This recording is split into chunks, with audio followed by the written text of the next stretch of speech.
Welcome to this standardized work webinar. We're very pleased that you're able to join us. It's after, I don't know, 15 hours or so of the event. My name's Dave Brunt. I manage the activity of the Lean Enterprise Academy, and I'm joined by two of our senior Lean coaches, Peter Watkins and David Marriott today. Obviously, we're on Hopin, so just some quick housekeeping. We'd like to address any questions that you have on today's subject. So if you raise questions in the event section, in the chat piece of that on Hopin, we'll try and answer some questions during the session if they're just quick things. But we'll actually have a couple of spaces throughout the hour to actually take questions and have some discussion. If you have a question to ask through your audio or video, if you request to share audio and video with the button, then one of the moderators will accept that, and that will enable you to speak. Okay. Dave, also we need to remind people about pen and paper. We Just do. get one handy, they can. That's right. So if you can, we want you to have two pieces of A4 paper, just a normal size, piece like that, and we're going to ask you to put a grid together for that and do a quick exercise as part of the learning. Okay, right. So onto the next bit. So I'm sure a lot of you are aware, but for those that are new to LEA, Dan Jones founded the Lean Enterprise Academy in 2003, and Dan's the author of many Lean books, including The Machine That Changed the World, Lean Thinking, and Lean Solutions. And he set LEA up as a not-for-profit organization. Our aim is to help people become self-reliant on their Lean journey, and we've got products and services that we offer to customers based around three key value streams. The value streams are learn, teach and coach, and share. And at the intersection of these three value streams, we have what we call the Lean Learning Journey. And that's an online platform where we're writing down in a usable form the key knowledge required to learn and implement Lean. And you can find out about that on our website at www.leanuk.org. The materials are all organized around the Lean Transformation Framework. And hopefully you've seen some of the other institutes discuss the framework as it's one of our key research areas across LGN, and we play a leading role in doing that research. So all the materials are organized around that, and we both research it and we use it with partner organizations to help them on their Lean journey. The materials and processes that we develop are based on a fundamental principle. Give a man a fish and you feed him for a day, teach him how to fish and you feed him for a lifetime. We've done a lot of research to understand how to learn Lean most effectively, and we know from practical application that skill or capability development is best described as a journey, a guided learning path progressing from awareness and knowledge of a subject through understanding, being capable, and finally being able to teach and coach others. We've always offered on-site support to help on that progression. But probably, March 2020, we started to offer that online. And during the coronavirus pandemic, we accelerated that whole online activity, developing a new website, this online platform that I've just mentioned, and a series of modules and a process for conducting support remotely, really to try to reduce the batch size of people's learning and to develop better cadences for learning. So as lockdown has eased, we've combined that online material with more remote coaching at short intervals and with on-site delivery in the workplace at the Gemba.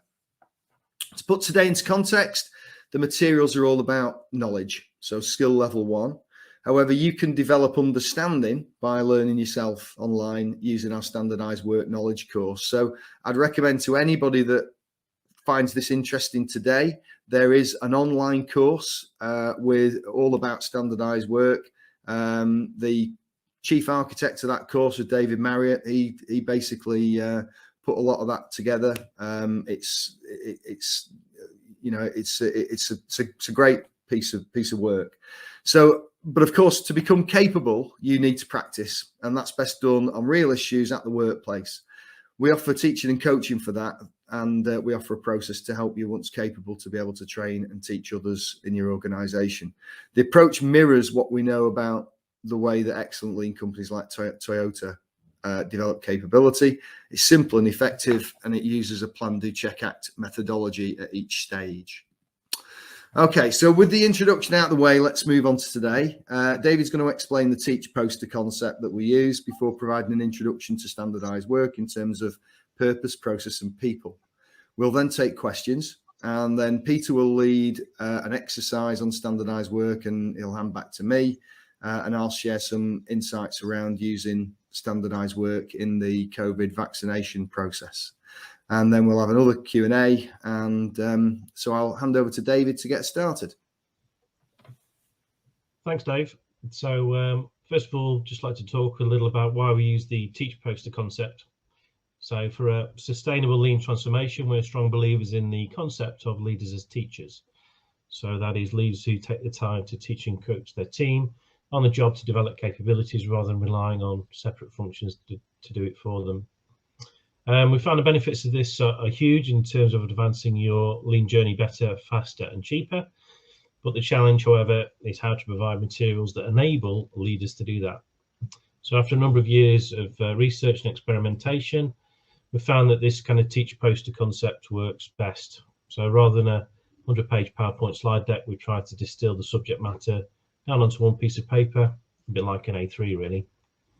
So we found that this is much less daunting for leaders to use and also much more informal than sitting down in a classroom or looking at a screen. Posters that we're developing all have a similar layout and structure, making them easier to follow and remember. And as you can see, we try and use images and pictures over words to stimulate interest in discussion. For each of the posters, we're basically writing a facilitation guide. So that covers the important steps, the key points and the reasons for each of the images. To basically assist the leader when they're starting out to teach the concept. And obviously, the posters can be left in the workspace for future reference rather than being hidden on a PC. Okay, so we're going to go through the upper portion of the standardized work poster, and we always start with the lean transformation framework and then cover purpose, process, and people. So purpose positions the subject and why is it important. Process, the conditions and considerations required to apply it, and people, the roles and responsibilities required to make it happen.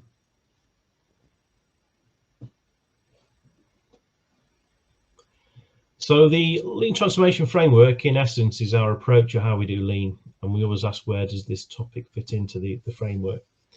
So as you can see, the framework consists of 5 dimensions which all need to be considered for a successful lean transformation. And these dimensions can be asked as a series of questions, and starts with number 1 at the top. What is our value-driven purpose, and more specifically, what problem are we trying to solve? And we've shared our thoughts on problem solving in prior webinars. With regards to standardized work, however, that really helps us answer question 2, how do we do and improve the actual work? And also question 3, how do we develop the capabilities we need? Standardized work helps define how best to complete the work, and also provides a foundation for future improvements. By establishing a standard, it will make clear those who will need capability development and support to achieve that best level of performance. If you're interested, a full explanation and a video narrated by John Shook of the framework can be found on our website. Before moving on to purpose, however, it's probably worth spending a few moments clarifying the difference between standardized work and work standards, as you may already have those in your business. So work standards define the work required to achieve the design intent of the product or service. So the content is quite specific with regards to technicalities of the work or process to achieve a successful outcome. So for example, temperature or duration or torque or quantity or frequency. However, standardized work defines the best method to perform the work with the least amount of waste at the time it was written. And it does this by defining the required time, the work sequence, and the minimum amount of stock required in order to enable that to happen. Typically, changes in work standards require change to the design and or specification of the product or service, or vice versa. And this is usually managed by some kind of formal change process for traceability and conformability purposes. Standardized work, however, does not impact the design or the specification of the products or service, and therefore improvements or Kaizen can be implemented quickly by those conducting it to enable a better, faster and cheaper performance. Okay, so having cleared that up, let's talk about the purpose of standardized work. Well, as we explained, it helps us define the work to be done, and in the famous quote by Taiichi Ohno, without standards there can be no improvement. Without standardization, we will have what we call kind of chaotic or variable process performance.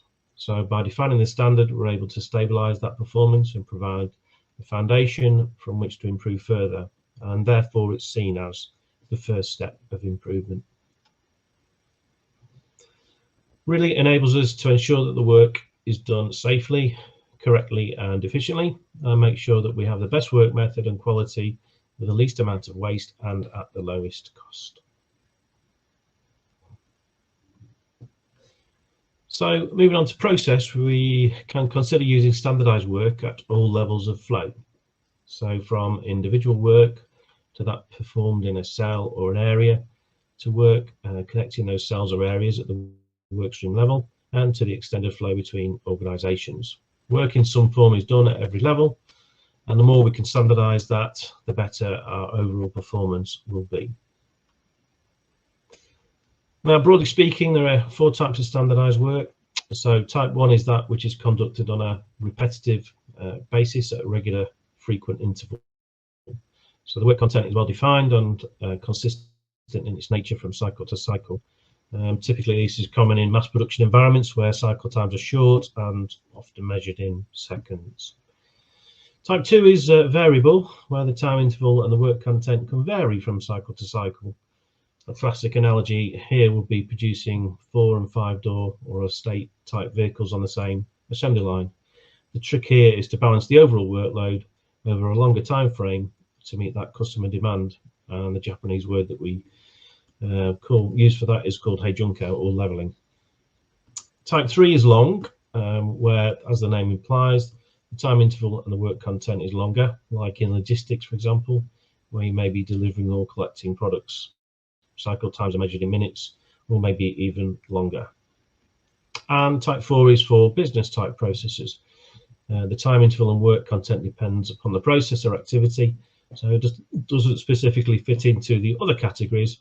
The reason why we have different types of standardized work is because we have slightly different documents and methods for implementing them, and also for managing them. So in order to implement standardized work successfully, there are a number of preconditions that we must achieve. The first is to ensure that we have a stable process. So by that we mean that the work is repeatable, equipment used is reliable, and the output from the process is capable or provides good quality. To achieve this, we must seek to eliminate what we call abnormalities in the work or unexpected events, and try and minimize the fluctuation or variation. If we don't, then the work content will vary, and that disrupts the team member and frustrates them as they're not able to sort of achieve any natural rhythm or flow. And obviously this is where your problem-solving skills will be required to achieve a good level of process stability that you can rely on.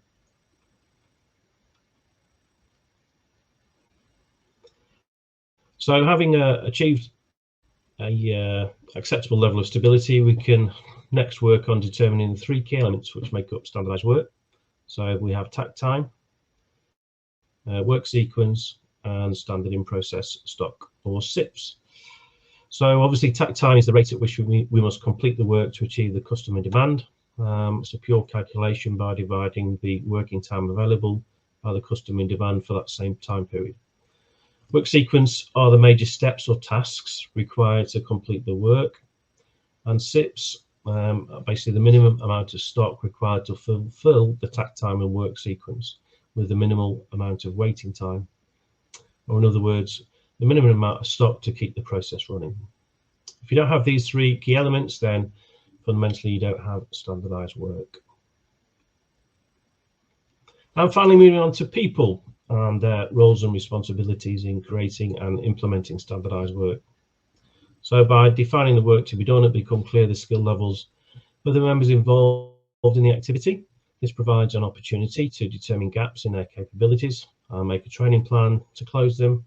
In turn, this will create a more flexible and multi-skilled team as the members are developed. As we know, creating the standard is the first step of improvement. Ongoing Kaizen will enable the team members to make the work easier and achieve better results with less effort. And by sustaining the standard, will allow more PDCA Kaizen cycles to improve further. The benefit of all of this is that really it supports the employee involvement and teamwork and helps create that culture of continuous improvement. And the last piece of the role of leadership in standardized work is primarily it falls into two main activities. Those around maintaining the current standard of performance and those around improving it. So maintaining the current standard is about having a management system to highlight when the process is having problems, meeting the expected level of performance. Having highlighted the problems, the leader's role is then to help the team solve those day-to-day issues with the work, get back to standard, deal with the abnormalities and seek to minimize those fluctuations. Improving the standard is about the leader facilitating time for the team to make improvements to the work and achieve greater levels of performance and make the work easier. It's important to note that if it's not the leader's responsibility to make the improvements for the team, but to support them doing it for themselves. To do these activities, the leader must adopt the behavior of go and see, and also use what we call management routines or leader standard work to ensure that they can recognize, teach and coach and feedback to team members on a regular basis in order to make that happen. Okay, so I think we've kind of covered the teach poster concept, and also we've given you a brief overview in terms of standardized work covering purpose, process and people. Time for any questions. Okay, so we've good question here. Who should own standardized work creation and standardized work review? The team, essentially. If they're involved in creating it, then they've got the ownership of it. I think if you try and do it to them, you're not really going to have that engagement and ownership. So again, prior companies I've worked in, frustratingly, you were seeing that standardized work was an engineering type of activity. Therefore, there was no ownership of the work on the shop floor, and also in terms of changes, actually, it was preventing Kaizen, because we'd have to go through a change process with engineering rather than the team being able to change the work for themselves. So again, so long as we're not, standardized work shouldn't impact the specification of the products or the service. So that ownership should be with the front line. Yeah, and I don't know whether Pete, you want to talk about the role of the team leader in this system, because I think one of the problems that we frequently see is that there's a gap there in capability for and you actually need to provide some capability, some training on this type of thing, so that team leaders can lead their team. And it comes back to your EI team working as well, doesn't it, really? Also to keep performance going, once you've got your standardized work in place, the role of the team leads to check people are working to the standard and look for variation in the tact. Yeah. So their role, they need to really understand the standardized work well to be able to see that variation and work with the team members to remove it. So it's key that they're part of that role. So I think the team leader needs to, have a system and manage part of the management system to check on whether people are working to the standard, what struggles they have when they can't work to the standard and they fall behind on tact. Yeah. Okay. So has anybody else got any questions? Oh, here we go. So how do you convince leaders that standardized work creation and review should be a daily culture, daily task, instead of treating standard work as a project? Good. Yeah. Who wants to go at that?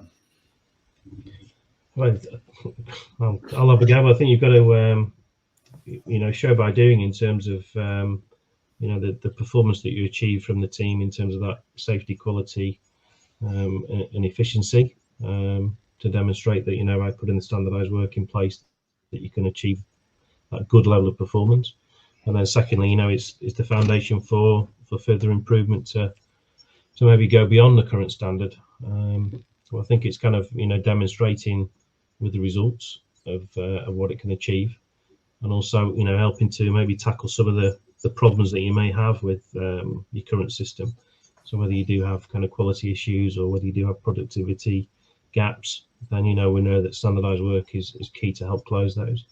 So that tends to get noticed when you start to solve some of the leaders' problems for them, and then tend to take note to say, well, okay, why are we not doing this everywhere? Yeah. One answer, I suppose.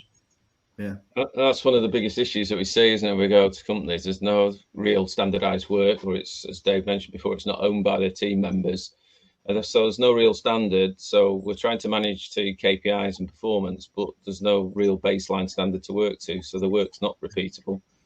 Yeah. And also from the improvement aspect, if you haven't got a standard, then how can you improve from that? You've probably all heard that before. But if you've got the standardized work there, you've got detail of all of the work elements and how to do that, which gives you a real good baseline to make small, quick changes to the work to improve it towards the next goal that you're aiming for. So without all of that, improvement really isn't possible. Well, it's actually not improvement, is it, really? Yeah, no, before that, Yeah. With performance, we can't manage to it. Yeah, and I think a lot of the time people think that when they're even introducing this type of thing, they are improving, but really what they're doing is they're just creating the basic stability required to have the standard to then start that process. I mean, I think I'm not sure about your pronunciation, Maynak. I'm sorry if I haven't pronounced that properly. I think this is one of the most frequently asked questions. What is the best way to respond to comments like standard work limits personal creativity? The amount of people that when they start this say, I'm not following a standard because I would be bored with that. That's a really good point, actually. But I think what you've actually got to do is you've got to go through, the best way to do it is not to have a debate. It's to go through some learning experiences, some exercises, so that people can see themselves exactly what you're talking about. Because really, the most creative people don't have a problem with standardized work. Yeah, I think the best story I heard was it was old GM at Toyota, actually, about talking to a supplier and the benefits of standardized work, and we had the same discussion that we don't want to put standardized work in place because it's going to limit the creativity and be boring. And the story and the analogy was slightly different nowadays, but was driving to work. So thinking about how often you drive to work and how often do you remember that journey of driving to work. So the kind of point is that you're so standardized in that routine of driving to work is that actually your mind is thinking about what you're going to do in work when you get there, maybe some of the meetings you got coming up or some of the activities. So in some respects, actually, the standardized work creates that space for people to start thinking about, the improvements that they want to do. And then the other thing he said is actually the times that you do remember driving to work is when something went wrong. So a dog steps into the road, or a pedestrian walks onto the crossing, but you're immediately aware of any abnormality. So any problems with the work, it immediately rings out at you. So it is a bit counterintuitive, but in terms of standardized work, but actually it does create that space for people to think about improvement, and also you become very sensitive to anything when it goes wrong. Yeah. Also, I think, Dave, if you're trying to make an improvement with the creativity, if you're trying to work to a better standard or improve the standard, then the creativity is challenging. How do we do that? Yeah.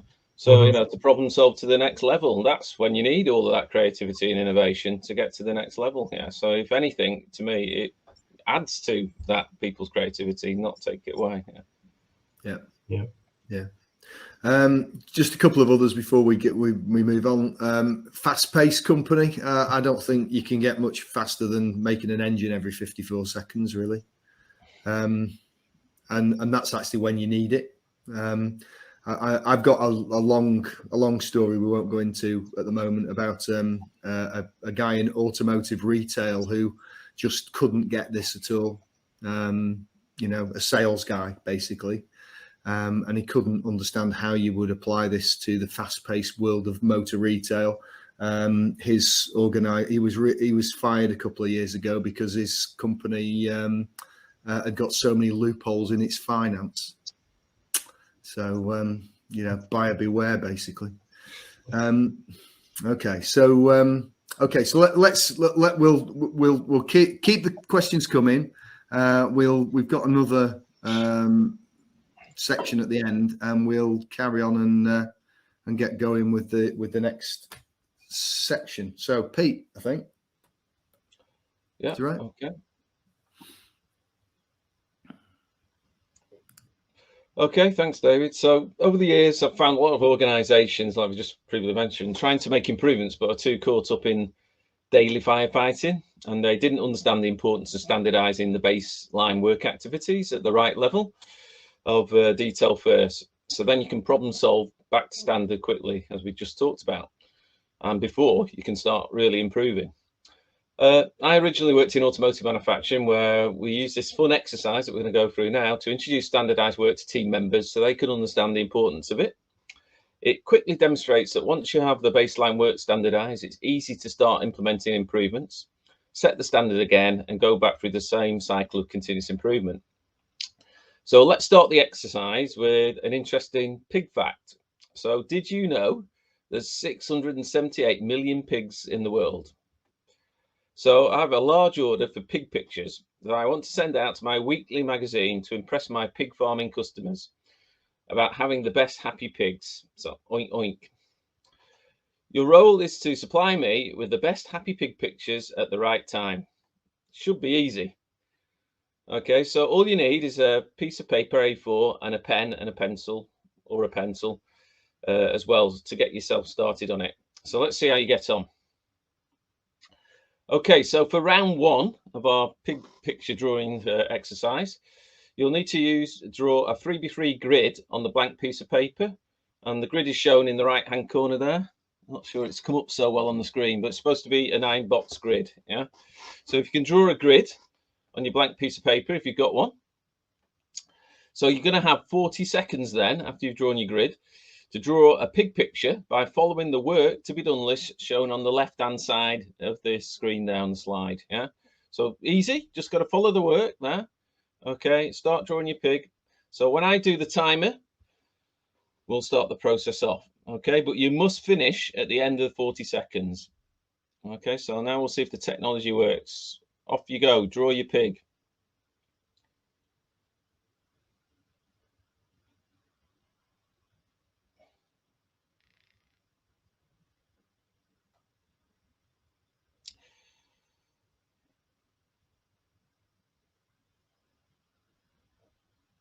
"26 seconds left. 22, 21, 17, 12, 11, 9, 5, 4, 1. Right, stop.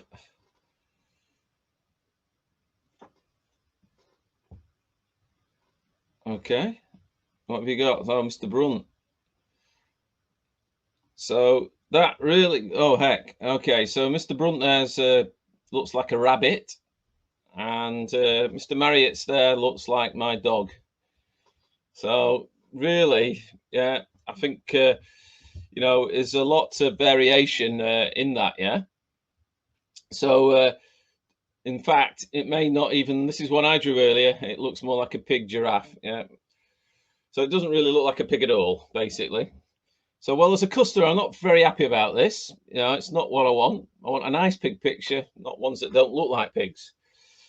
So, does this remind you about any process in everyday life that's not been standardized? You end up frustrated with the poor quality service or high costs or long lead time. Two of my frustrating ones are returning online goods. Parcel seems to be always a disaster for me. Never really works. Or recycling waste seems to be not organized so well. However, to fix a problem, we're going to have another attempt now. Yeah, but this time we're going to follow working standards that have been standardized. So hopefully I can get nice pig pictures off you and ones for my magazine. So if we look now at in order for the pig pictures to be drawn safely, correctly and effectively, Chris Bacon, the artist supervisor, and his team went through the process of standardizing the work for you. Okay. They first checked the tack time to be achieved for one pig, drawing based on the customer demand, and we calculated that to be 40 seconds. Then they determined the major steps and the sequence needed to draw the pig correctly, which we'll run through on the next slide in more detail in a minute. And lastly, they determined what standard materials and tools they needed to carry out the job successfully: a black pen or a pencil and a blank grid sheet. This information then was transferred onto a job instruction sheet as shown. So Chris Bacon could use it to train the other team members to draw a pig to the standardized work. Okay, so that was the standardized work. So really now you need to follow the instructions. So I'm going to train you on the instructions. So to instruct the important work steps and sequence, we'll now go through each step necessary to draw a happy pig. So step one is you draw a letter M at the top left intersection point of the grid. Note the bottom center of the M should touch the intersection. Step two is draw a letter W at the bottom left intersection. Note the top center of the W should touch the intersection. Step three, draw a letter W at the bottom right intersection. Note the top center of the W should touch the intersection. Step four, draw an arc from the letter M to the top right intersection. Step five, draw another arc from the top right intersection to the bottom right W. And step six, draw an arc between the two bottom W's. Step seven, draw a letter 0 in the center left box. Step 8, draw an arc from the letter M to the tangent of the circle. Step 9, draw an arc from the left W to the tangent of the circle. Step 10, draw an arc for the I, halfway between the M and the circle. And step 11, draw an arc from the mouth, halfway between W and the circle. It must be a happy pig. And step 12, draw the curly letter E near the top arc on the right. And finally, step 13, draw 2 dots in the middle of the circle for the pig's nose. A lovely, happy pig. Okay, so get another piece of blank paper, and this time it's your turn to draw the pig, but this time following the new work instructions. So remember, you've got 40 seconds. So when I hear and click the starter, draw your pig again and stop when the countdown ends. Okay, off you go. You got 40 seconds again to draw your pig.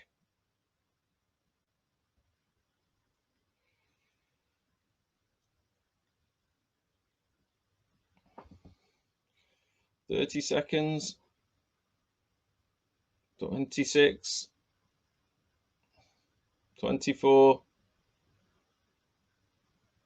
19,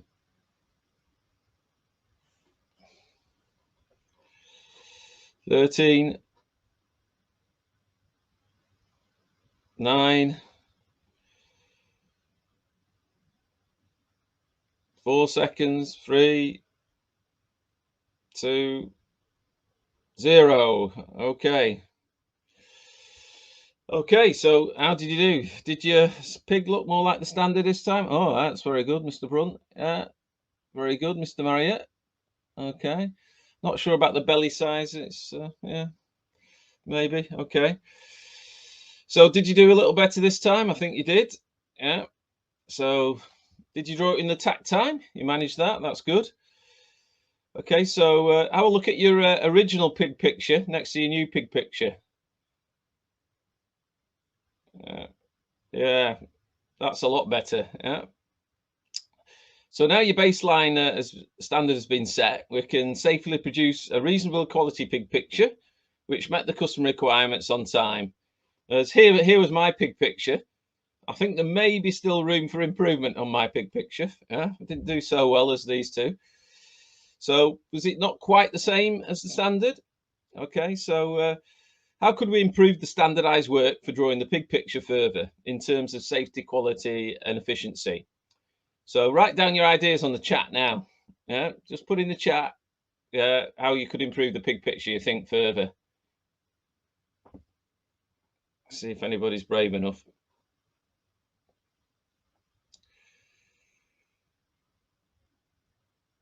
Well,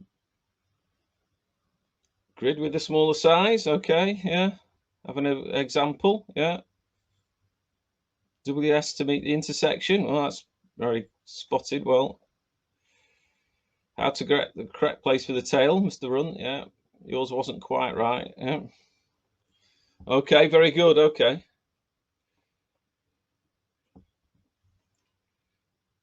Okay, good. Direction of the arc can be indicated. Oh, some good ideas here. Yeah. Okay. Break down each grid section. Yeah. Instructions for each. Okay. Training and drawing. That's probably for me. Okay. Right. Very good ideas. Okay. Keep them coming. But so once you've standardized the baseline work, it makes it easy to do the next step of improving for Kaizen. Yeah. So, and you've come up just in these few minutes, lots of Kaizen. That's great. Okay. So we do this by eliminating any unnecessary jobs, steps and detail, combining steps to reduce the work, rearranging steps for better work sequence, and simplifying any work motion, layout or tools or handling to make the work easier. I think you've given great examples there of doing that. So well done. So did anybody think about the ways we could improve the current standardized work for the pig? Well, I think you've all done that. So did you spot any motion waste? Could you resequence the steps? Or the using the pen, so the pen and the pencil never leave the paper? Did anybody come up with that? Yeah. Someone said go to CAD because you don't even need a piece of paper. Okay, that's very digital. Yeah. Okay. What about quality improvement? Could you add more definition to the size of the nose and the ears? Maybe, yeah. And I think we already came up with this one. You might also add more grid lines to improve the quality and efficiency. I think someone came up with that idea. What's that? So Professor said starts from the legs and go to the left without removing the pen from paper. There you go. Okay, look, I'm sure you come up with even more ideas, yeah? But now we've got the standard work, this enables us to do that. That's the whole point, yeah? Okay, so well done. You've all done Kaizen. So on the next one, Chris went away and did the same. It's just you've done now, came up with more ideas. Now they've got the standardized work. So by removing waste through eliminating, combining, rearranging and simplifying the work to be done, Chris's team developed a more simplified instruction method shown on the left-hand side to connect the dots. So did you come up with that idea, huh? Connecting the dots, making it even more easier for the work? So we're not going to go through this one now because we haven't got time to draw all the dots up. But I'm sure that you'll agree this would make the work easier. Dot to dot. That's what you do as a kid. So with small changes to standardized work, we can continually improve the standard to achieve better safety, quality and cost of our process. And I'm sure we could even go on to Kaizen, the dot to dot as well. So in reflection, standardized work ensures the work to be done is correctly defined. It can be repeatably performed safely and respectfully, correctly, efficiently, and with the best quality method, the least amount of waste and the lowest cost, as Dave mentioned earlier. So Kaizen then can be used to further improve the work to help achieve business goals and challenges. So standard work must be simple and co-created by team members and team leaders, so it's meaningful and real time at the workplace. I think you all did great. So I hope you enjoyed this exercise. It's a typical exercise we've been doing with our people and our online learning as well. And you can use this material to introduce standardized work to your own people, I think. Hopefully draw better than I did. Yeah.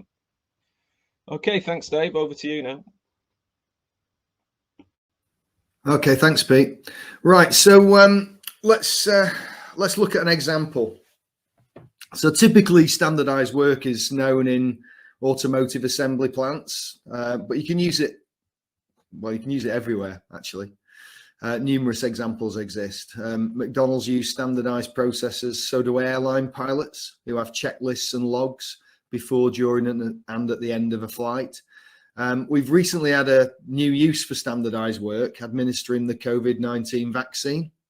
And in January 2020, I was fortunate to be able to spend some time in my local GP practice.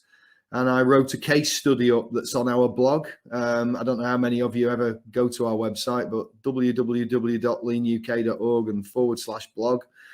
We put 2 or 3 articles up there a month. And if you want to sign up to the newsletter and stuff, you'll receive those in your inbox yourselves.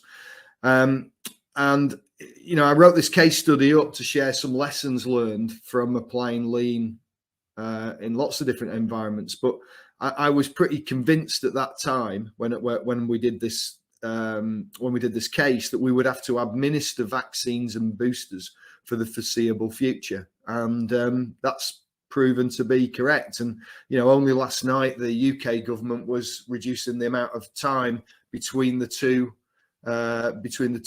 vaccine doses. So what they're actually then doing is they're increasing the number of doses that they've got to create. And if they'd had standardized work everywhere, that would be a lot easier to understand what the capacity is and what the process needs to be, really. So, so you know, unless we do this, all of these types of things safely, correctly, efficiently, and conscientiously, we risk overburdening the frontline worker that we rely on so heavily. And there's been lots of that in the news as well. So type 1 standardized work's highly applicable here. The cycle time's short and the work is repetitive in nature. The coronavirus pandemic led to the largest vaccine program in history. And vaccines take place in dedicated hubs, in hospitals, in some GP surgeries, pharmacies, care homes, and residences. So we wondered whether standardized work could help deliver a consistent experience with enhanced safety and good quality on time at a low cost. As Dave mentioned, there are 3 elements to standardized work. These are tact time, the work sequence, and the standard in-process stock, so SIPs. So we'll look at each one of those in turn. And if you remember the visuals, as we will use these as a prompt to show you where we are in the discussion. Tact is a German word. It means beat. It's calculated by dividing the available work time by the customer demand. The tact time is therefore the beat or pace at which we need to produce to meet the tact time.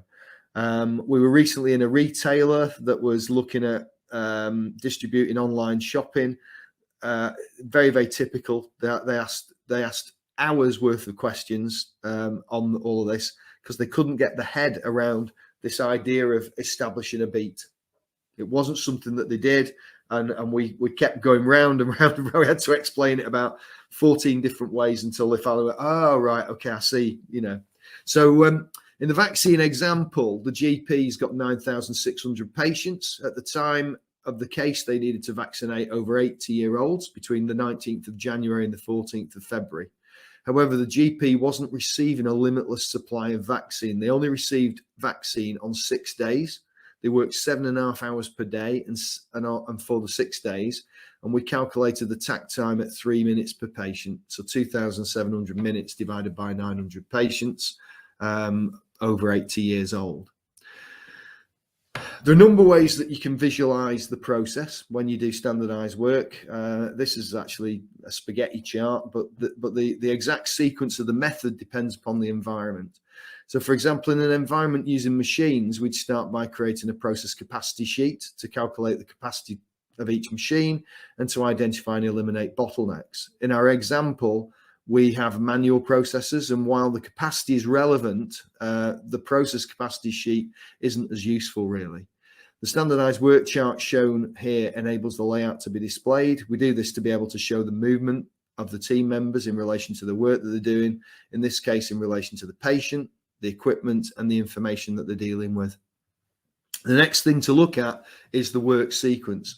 Standardized work chart shows the overall door-to-door flow from walking into the surgery to walking out.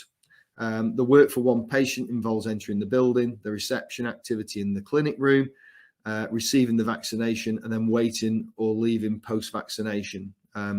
Depending on which vaccine was being administered, there's with one of them they had to wait for 15 minutes before they could leave. The other one they could leave straight away. So we'll explain the sheet in more detail on a subsequent slide. Grasping the situation involves developing a process study sheet. This is the process study sheet for the door-to-door flow. We have the work elements, that's quite a high level, and have timed 10 successive patients progressing through the process. There was a question actually in the chat about at what level do you do this? And what you're really wanting to try to do here is to advance the work. Think about where the work is actually advancing, and then time those particular elements. If you do it at too high a level, you don't see the waste. If you do it at too low a level, you don't see the flow. So, where, when, and who carries out these activities is also documented. We've noted issues and opportunities as we observe. A door-to-door level analysis is relevant in such a short lead time like this, but for other things, it might just be the actual activity of creating a product or delivering a service or whatever. So note the lowest repeatable time for the door-to-door activity is less than 5 minutes at 4 minutes and 49 seconds. That's the door-to-door going into the surgery to coming out. So it's okay. So that's grasping the situation initially, and then let's now focus our attention on the vaccination in the clinic room. This is the detail to conduct the value-creating work of administering the vaccine. On the process study sheet, each work element is described. The process has been studied 10 consecutive times in order to establish a lowest repeatable time for each work element. By adding up the lowest repeatable time for each work element, the lowest repeatable time for administering a vaccine in the clinic room is 2 minutes and 45 seconds. We use the lowest repeatable time rather than an average. Averages are dangerous when calculating this time.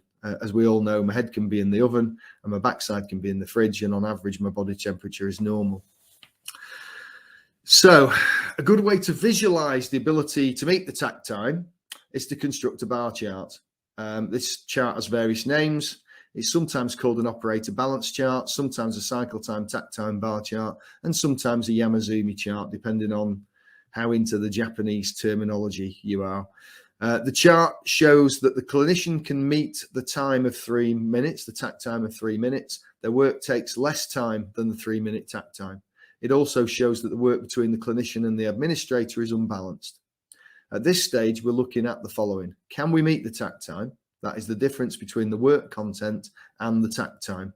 Both the clinicians and administrators' work content are well beneath that, so they can meet the takt. Secondly, what's the total work content to give one vaccine?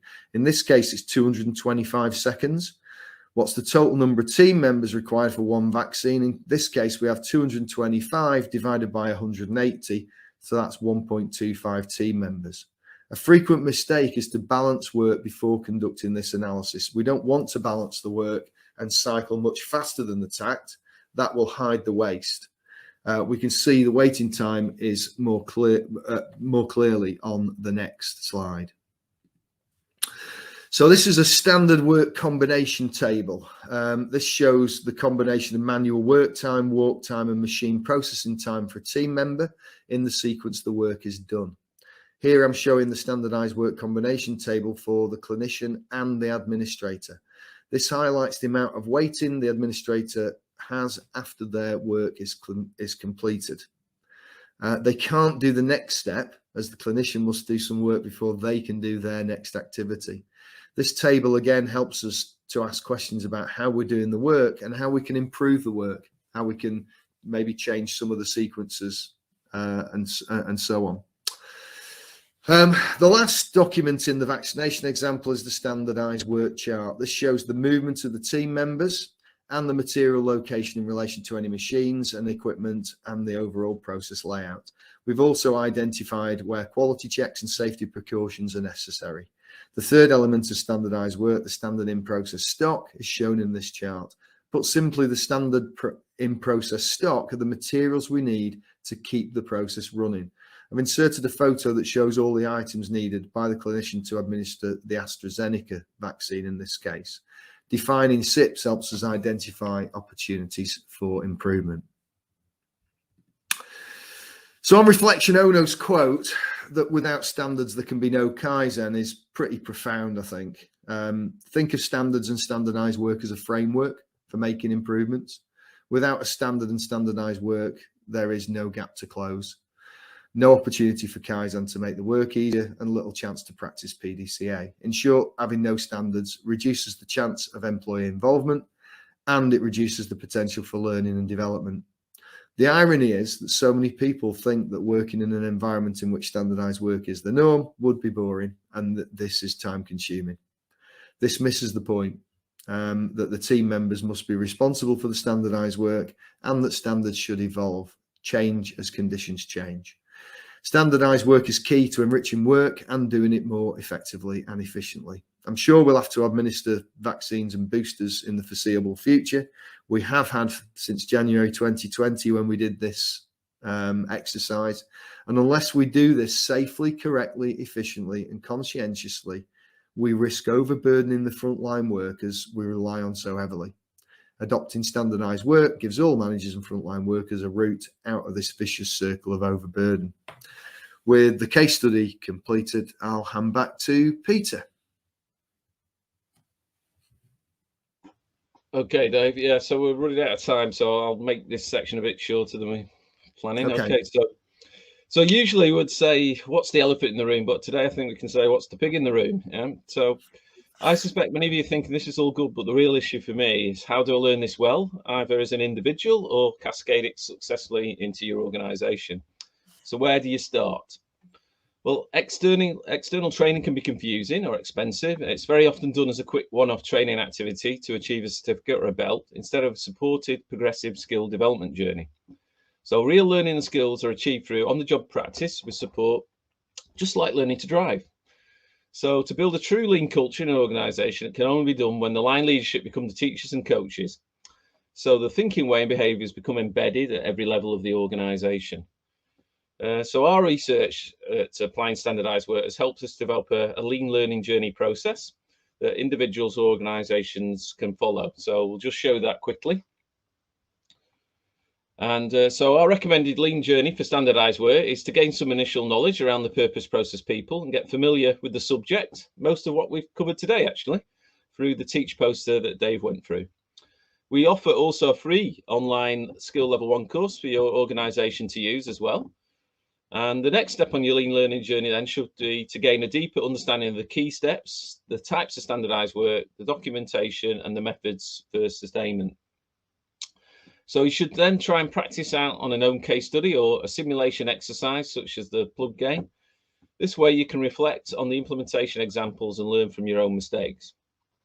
Skill level 3 is aimed at making you capable through a step-by-step implementation in your workplace. You should be coached by an experienced skill level 4 leader and implement directly on real workplace processes.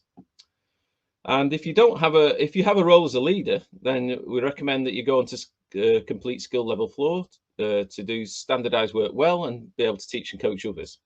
Here we recommend you gain some more experience through completing multiple implementations while developing your basic coaching skills.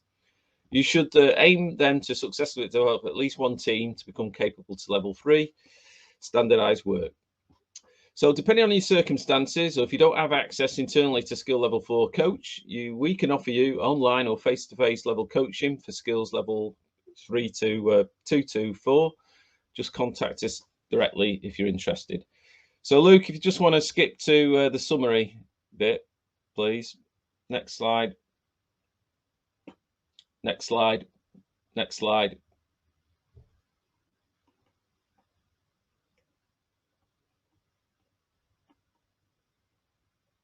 Next slide, Luke. See you on.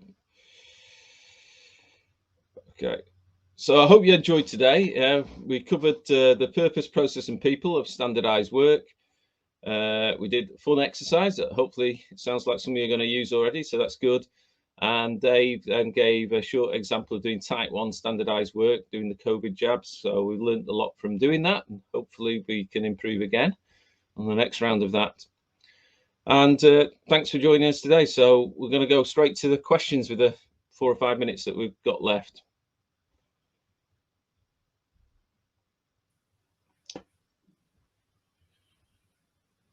Okay.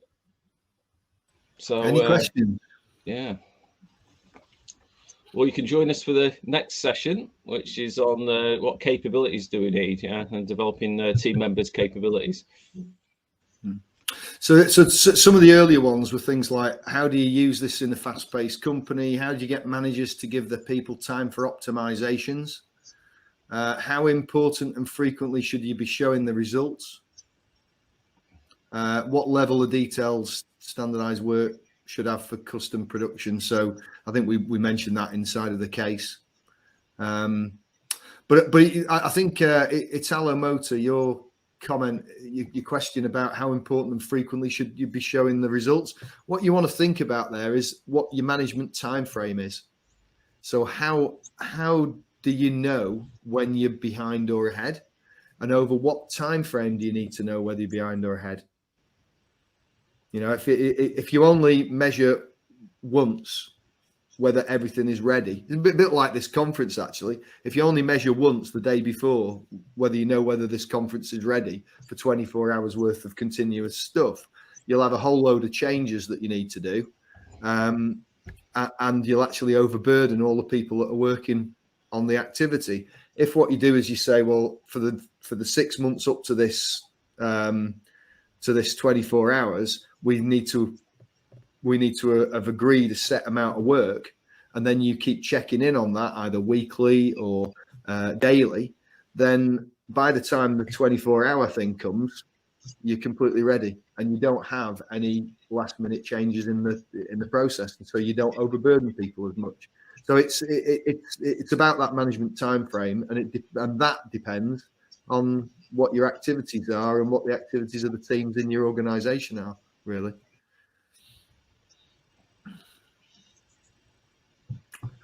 Okay, so a couple of other technical things. So can Yamazumi still be done if our time changes too often? Dave?